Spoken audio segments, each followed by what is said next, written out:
What we're talking about here is a fundamental change, or the looming possibility of a fundamental change in the way the United States Senate does business.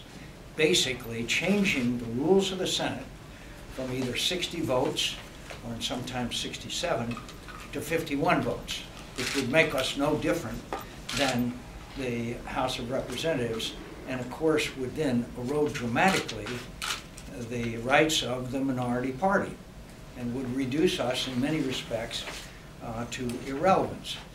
Our proposal is consistent with Senate Rule 5. We do not break the rules to change the rules.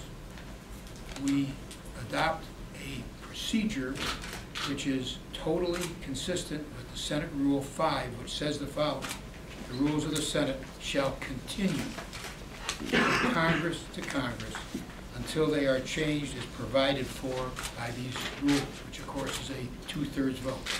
The U.S. Senate has never changed the rules by majority vote. That's the nuclear option.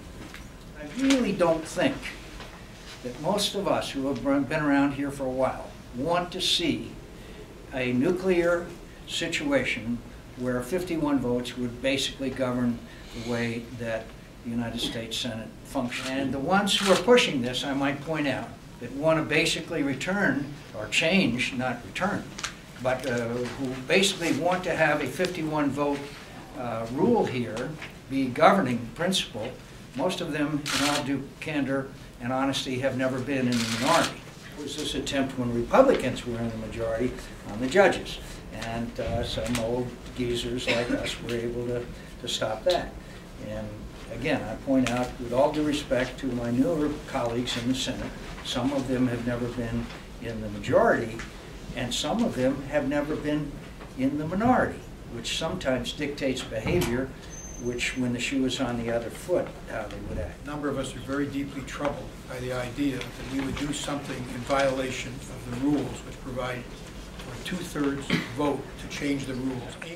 That, my friends, would be, in my view, a disaster, and leading to the destruction of the unique aspect of the United States Senate as envisioned by our founding fathers.